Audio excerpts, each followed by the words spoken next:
Praise the lord. ఉదయకాల సమయంలో అన్ని విషయాల్లో ఓపిక నశించిందా? కొంతమంది స్త్రీలు వచ్చి మాతో చెప్తూ ఉంటారు, ప్రార్థన చేయండి అయ్యగారు, భర్త విషయంలో ఓపిక కోల్పోయాను, ఓపిక లేదు. పిల్లల విషయంలో ఓపిక లేదు, మాట వినటం లేదు. చాలా విషయాల్లో ఓపిక నశించిపోతూ ఉంది. ఎందుకైనా బ్రతుకుతున్నాను అనిపిస్తూ ఉంది, చనిపోతే బాగుంటుంది అని కూడా అనిపిస్తూ ఉంది అని చాలామంది వచ్చి చెప్తూ ఉంటారు.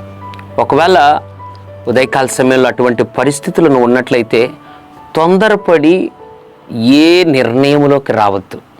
అది దేవుని చిత్తం కాదు. ఉదయకాల సమయంలో దేవుడు ఒక చిన్న మాట ద్వారా బలపరచాలని ఆశపడుతున్నాడు. వినడానికి సిద్ధమైన హెబ్రీయులకు రాసిన పత్రిక 10వ అధ్యాయం 36వ వచనం, మీకు ఓరిమి అవసరమై ఉన్నది. ఎంత చిన్న మాట, అంత శక్తివంతమైన మాట. రహస్యము ఎంత గొప్పది అందులో దాగి ఉందనంటే విజయ రహస్యం దాగి ఉంది. ఓరిమి అవసరమై ఉంది.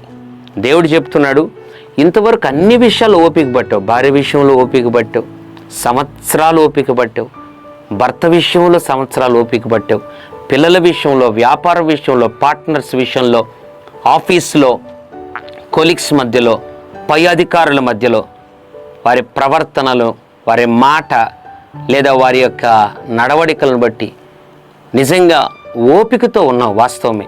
దేవుడు అంటున్నాడు, ఇంకా కొంతకాలం నీకు ఓరిమి అవసరమై ఉంది.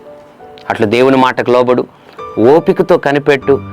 దేవుడు ఆపిదప్ప నీ జీవితంలో బలమైన అద్భుతాన్ని ఎక్కడ పడిపోయావో అక్కడ జరిగించబోతున్నాడు. ఎక్కడ తలదించావో అక్కడ తలపైకి ఎత్తబోతున్నాడు. అట్లా గొప్ప కార్యం ఓపికతో ఉండి నీవు నేను పొందుకొందుముగాక. పరిశుద్ధుడ, ప్రేమగల తండ్రి, నీకు వందనాలు.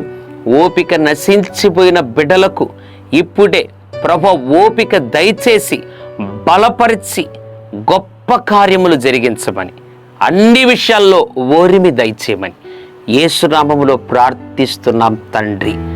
Amen, amen. God bless you.